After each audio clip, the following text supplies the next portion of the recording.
So I want to talk to you about two things tonight. Number one, teaching surgery and doing surgery is really hard. And second, that language is one of the most profound things that separate us all over the world. And in my little corner of the world, these two things are actually related. And I want to tell you how tonight. Now, nobody wants an operation. Who here has had surgery? Did you want it? Keep your hands up if you wanted an operation. Nobody wants an operation. In particular, nobody wants an operation with tools like these through large incisions that cause a lot of pain, that cause a lot of time out of work or out of school, that leave a big scar. But if you have to have an operation, what you really want is a minimally invasive operation. That's what I want to talk to you about tonight. How doing and teaching this type of surgery led us on a search for a better universal translator. Now, this type of surgery is hard, and it starts by putting people to sleep, putting carbon dioxide in their abdomen, blowing them up like a balloon, sticking one of these sharp, pointy things into their abdomen. It's dangerous stuff. And taking instruments and watching it on a TV screen. So let's see what it looks like. So this is gallbladder surgery. We perform 1 million of these a year in the United States alone. This is the real thing. There's no blood. And you can see how focused the surgeons are, how much concentration it takes. You can see it in their faces. It's hard to teach, and it's not all that easy to learn. We do about 5 million of these in the United States and maybe 20 million of these worldwide. All right, you've all heard the term, he's a born surgeon. Let me tell you, surgeons are not born. Surgeons are not made either. We have no little tanks where we're making surgeons. Surgeons are trained, one step at a time. It starts with a foundation, basic skills. We build on that, and we take people, hopefully, to the operating room where they learn to be an assistant. Then we teach them to be a surgeon in training. And when they do all of that for about 5 years, they get the coveted board certification. If you need surgery, you want to be operated on by a board-certified surgeon. You get your board certificate, and you can go out into practice. And eventually, if you're lucky, you achieve mastery. Now, that foundation is so important that a number of us from the largest general surgery society in the United States, SAGES, started in the late 1990s a training program that would assure that every surgeon who practices minimally invasive surgery would have a strong foundation of knowledge and skills necessary to go on and do procedures. Now, the science behind this is so potent that it became required by the American Board of Surgery in order for a young surgeon to become board certified. It's not a lecture, it's not a course, it's all of that plus a high stakes assessment. It's hard. Now, just this past year, one of our partners, the American College of Surgeons, teamed up with us to make an announcement that all surgeons should be FLS certified before they do minimally invasive surgery. And are we talking about just people here in the US and Canada? No, we just said all surgeons.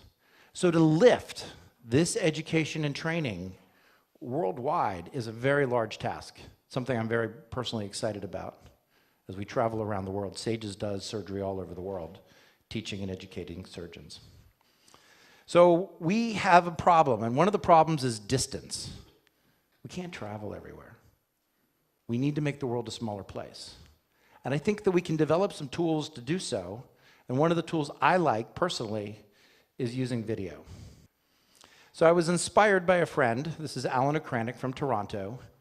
And he proved that you could actually teach people to do surgery using video conferencing.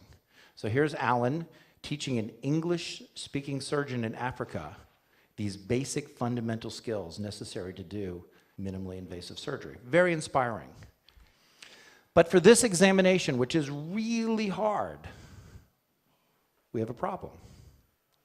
Even people who say they speak English, only 14% pass, because for them it's not a surgery test, it's an English test. Let me bring it to you locally. I work at the Cambridge Hospital. It's a primary Harvard Medical School teaching facility. We have more than 100 translators covering 63 languages, and we spend millions of dollars just in our little hospital. It's a big labor-intensive effort. If you think about the worldwide burden of trying to talk to your patients, not just teaching surgeons, just trying to talk to your patients, there aren't enough translators in the world. We need to employ technology to assist us in this quest.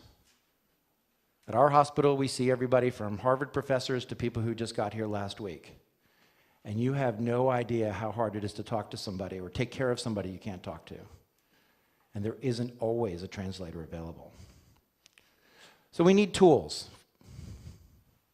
We need a universal translator. One of the things that I want to leave you with, as you think about this talk, is that this talk is not just about us preaching to the world. It's really about setting up a dialogue. We have a lot to learn. Here in the United States, we spend more money per person for outcomes that are not better than many countries in the world. Maybe we have something to learn as well. So I'm passionate about teaching these FLS skills all over the world. This past year, I've been in Latin America, I've been in China, talking about fundamentals of laparoscopic surgery.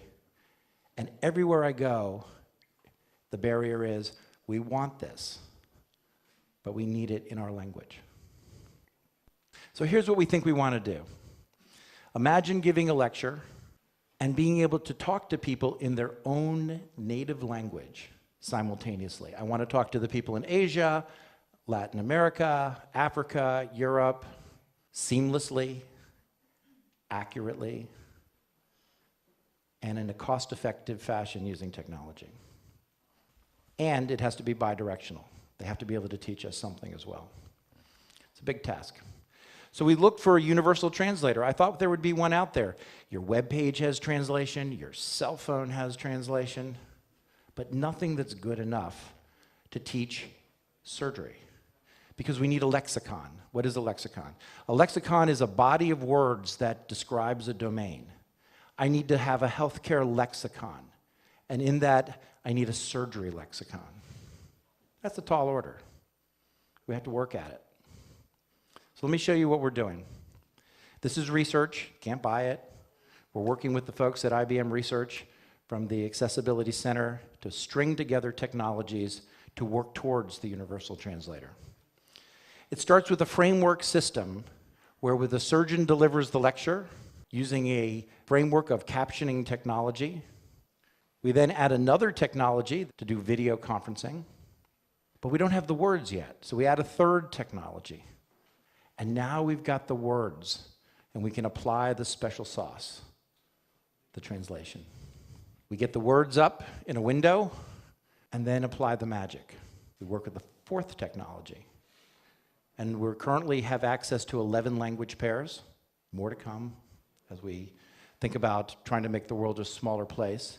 And I'd like to show you our prototype of stringing all of these technologies that don't necessarily always talk to each other to become something useful. Fundamentals of Laparoscopic Surgery. Module 5, Manual Skills Practice. Students may display captions in their native language. If you're in Latin America, you click I want it in Spanish button, and out it comes in real time in Spanish. But if you happen to be sitting in Beijing at the same time, by using technology in a constructive fashion, you could get it in Mandarin, or you could get it in Russian, on and on and on, simultaneously without the use of human translators. But that's the lectures. If you remember what I told you about FLS at the beginning, it's knowledge and skills. The difference in an operation between doing something successfully and not may be moving your hand this much. So we're going to take it one step further. We brought my friend Alan back. Today we're going to practice suturing. This is how you hold the needle. Grab the needle at the tip. It's important to be accurate. Aim for the black dots. Orient your loop this way. Now go ahead and cut. Very good, Oscar. I'll see you next week. So that's what we're working on in our quest for the universal translator. We want it to be bidirectional.